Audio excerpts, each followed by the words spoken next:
കൊല്ലം ചിതറയിൽ oil palm തൊഴിലാളി ജോലി സ്ഥലത്ത് കുഴഞ്ഞു വീണ് മരിച്ചു. കൊട്ടാരക്കര സദാനന്ദപുരം സ്വദേശി രാജീവാണ് മരിച്ചത്.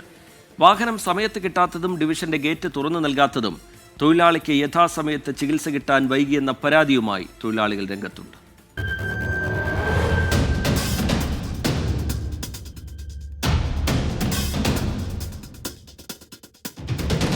ഓയിൽ പാം ചിതറ ബി ഡിവിഷനിൽ 3-ാം ഫീൽഡിലെ തൊഴിലാളിയായിരുന്നു രാജീവ്. കഴിഞ്ഞ ദിവസം രാവിലെ 9 മണിയോടെയാണ് നെഞ്ചുവേദനയെ തുടർന്ന് കുഴഞ്ഞു വീണത്. ഉടൻ തന്നെ ആശുപത്രിയിലെത്തിക്കാൻ കൂടെ ജോലി ചെയ്തിരുന്ന തൊഴിലാളികൾ ശ്രമിച്ചെങ്കിലും ബി ഡിവിഷനിലേക്കുള്ള ഗേറ്റ് പൂട്ടിയ നിലയിലായിരുന്നു. ഓയിൽ പാം വാഹനം വിട്ടു നൽകാൻ തയ്യാറായതുമില്ല.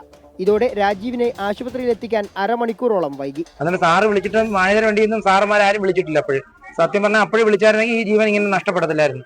അത് വിളിക്കാതെ നിന്നിട്ട് പിന്നെ അവിടുന്ന് ഓട്ടോയ്ക്കകത്ത് കയറ്റി പകുതി എത്തിയിട്ട് അപ്പോഴത്തേനെ മാനേജർ വണ്ടി വന്നു. മാനേജർ വണ്ടിക്കകത്ത് കയറ്റി പിന്നെ ആംബുലൻസ് 3 വണ്ടിക്കകത്ത് കയറ്റി ഇവിടെ വന്നപ്പോഴത്തേന് ആള് അവിടെ വെച്ചേ മരണപ്പെട്ടെന്നാണ് അനക്കമില്ലായിരുന്നു. ഒടുവിൽ തൊഴിലാളികൾ ചേർന്ന് ഗേറ്റിന്റെ പൂട്ട് പൊളിച്ചാണ് രാജീവിനെ പുറത്തെത്തിച്ചത്.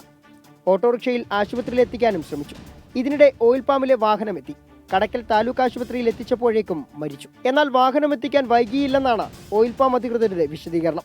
ഇൻക്വസ്റ്റ് നടപടികൾ പൂർത്തിയാക്കി മൃതദേഹം പോസ്റ്റ്മോർട്ടത്തിനായി പാരിപ്പള്ളി മെഡിക്കൽ കോളേജിൽ എത്തിച്ചു. ഇന്നാണ് സംസ്കാരം. 24 കൊട്ടാരക്കര.